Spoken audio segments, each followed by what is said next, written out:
Assalamualaikum warahmatullahi wabarakatuh.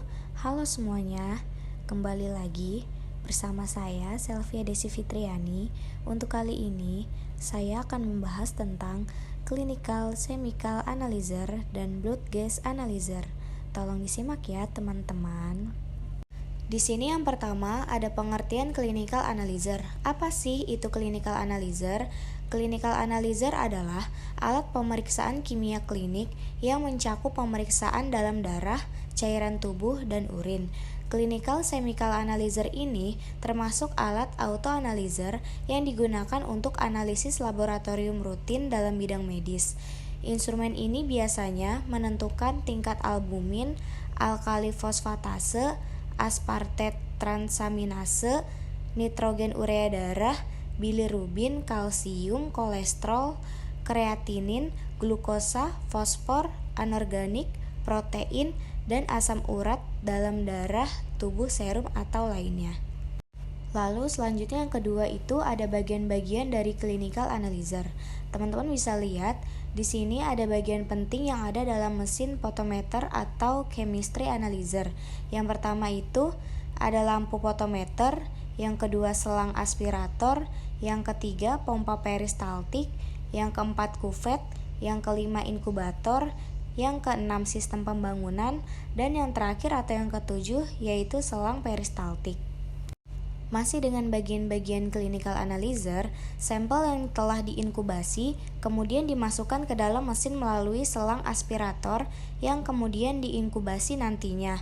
Kemudian sampel atau serum masuk ke dalam kuvet untuk disinari dengan cahaya photometer yang kemudian pada proses ini cahaya hamburan ditangkap oleh sensor-sensor.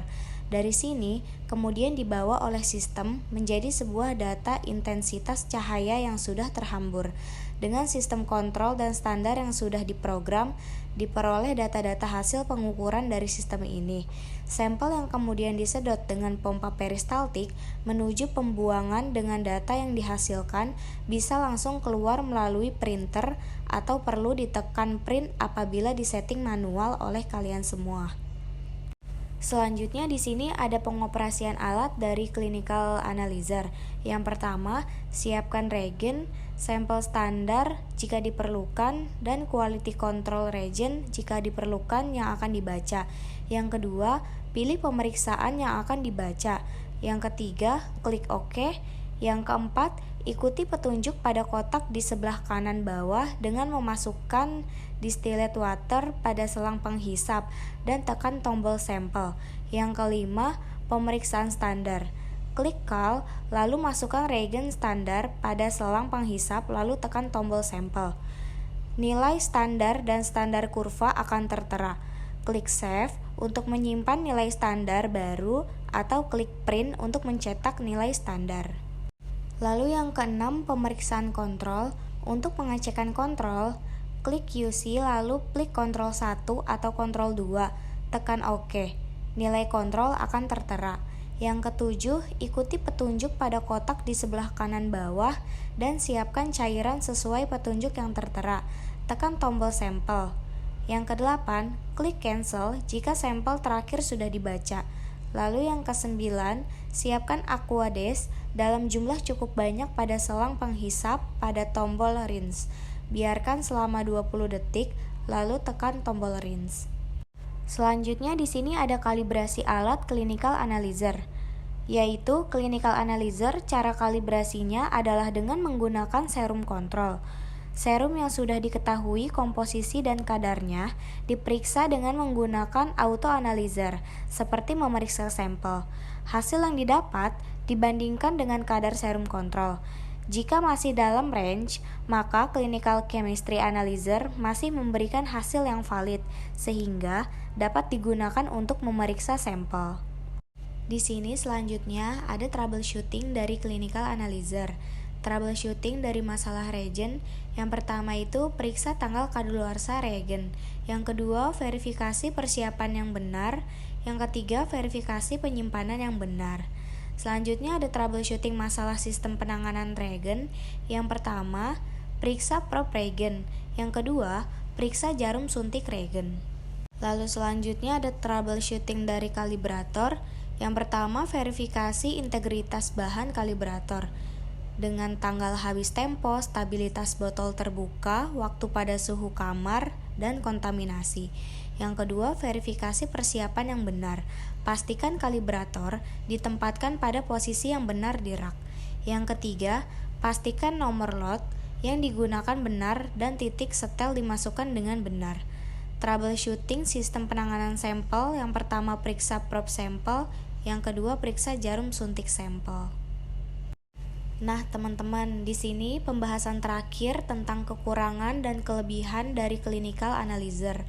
Yang pertama, dari kekurangannya itu biaya perawatan yang mahal.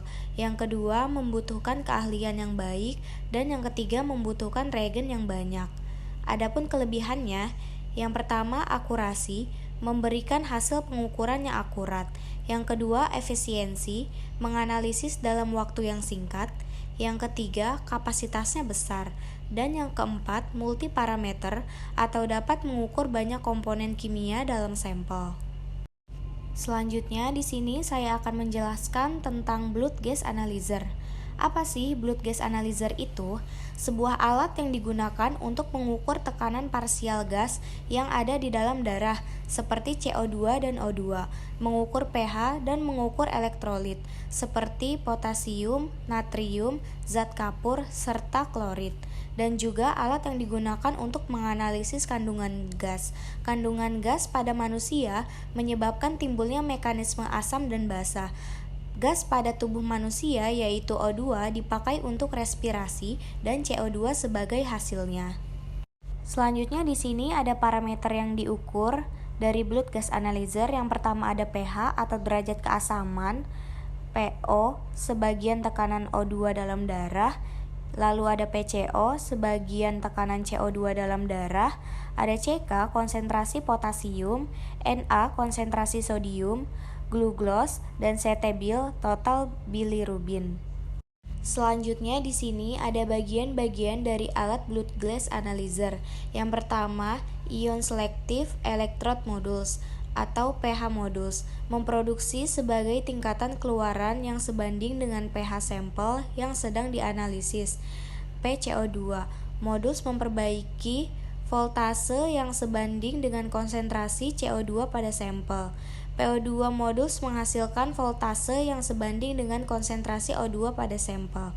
Lalu ada acuan elektroda menyediakan potensial elektrik yang konstan dan stabil yang digunakan sebagai petunjuk untuk mengukur potensial elektrik yang diproduksi oleh setiap pengukuran elektroda. Lalu yang kedua ada reagen chambers humidifier valves. Tempat reagen standar dari kedua larutan digunakan untuk mengkalibrasi pH elektroda dan larutan pencuci. Ada dua larutan yang bisa digunakan untuk mengkalibrasi pH elektroda selama proses kalibrasi. Larutan pencuci digunakan untuk mencuci sampel setelah dianalisis. Bagian-bagian lain dari alatnya yaitu yang ketiga ada sampel input port, adalah tempat di mana sampel dimasukkan untuk dianalisis. Yang keempat ada peristaltik pump, cara kerjanya itu masukkan reagen dan sampel melalui tabung ke dalam standar elektroda di luar botol pencuci. Lalu cairan akan dihisap ke dalam analyzer ketika tabung ditekan oleh pompa roller. Ini terjadi karena terjadi tekanan pada roller kepada tabung. Lalu yang kelima ada waste module. Kumpulkan limbah setelah analisis. Hal ini harus dilakukan secara rutin. Tempat pembuangan berisi darah, buang limbah di tempat sampah biohazard. Jangan buang limbah pada tempat yang kering. Selanjutnya di sini ada pengoperasian alat dari blood gas analyzer. Yang pertama, nyalakan power on 1. Yang kedua, setiap pertama kali menghidupkan alat, lalu dikalibrasi dengan cara tekan calibrate kemudian enter. Alat akan melakukan kalibrasi secara otomatis. Yang ketiga, apabila ada sampel pemeriksaan sebelum melakukan pemeriksaan, tekan status untuk mengetahui kondisi apakah pH, PCO2, dan PO2 kondisinya oke. Jika oke, sampel langsung dapat diperiksa. Apabila kondisinya UC atau unkalibrasi, lakukan kalibrasi yaitu tekan calibrate kemudian enter. Selanjutnya yang keempat, apabila alat sudah dalam kondisi ready for analisa, berarti alat sudah siap melakukan pemeriksaan.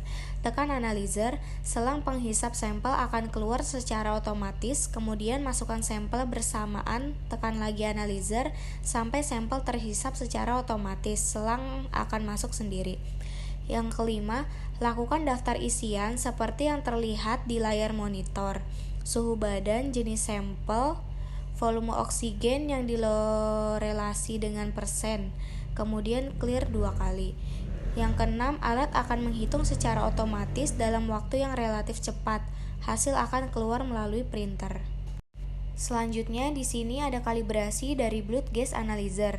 Yang pertama, pada keempat elektrodanya. Yang kedua, suhu yang terdapat pada water bath. Yang ketiga, mengupdate software pada mikroprosesor. Selanjutnya ada troubleshooting dari blood gas analyzer. Yang pertama itu, bersihkan aspirasi sistem jika terjadi sumbatan, lakukan penggantian inner solution ion elektroda. Yang kedua, pipet tidak menghisap atau non-sample, yaitu bongkar dan bersihkan sistem aspirasi jika terjadi sumbatan. Yang ketiga, nilai tidak sesuai atau terlalu tinggi atau rendah, solusinya itu bisa lakukan kalibrasi ulang dan baca sampel calibration solution. Di sini yang terakhir ada kekurangan dan kelebihan dari blood gas analyzer. Yang pertama ada kekurangannya, yaitu hanya ada 2 gas saja yang dapat dideteksi. Yang kedua, kelebihannya itu yang pertama, menggunakan serum yang sudah diketahui O2 dan CO2. Yang kedua, menjamin akurasi pada elektroda 3 dan 4. Nah, itu dia teman-teman tentang materi clinical chemical analyzer dan blood gas analyzer yang bisa saya jelaskan. Kurang lebihnya mohon maaf.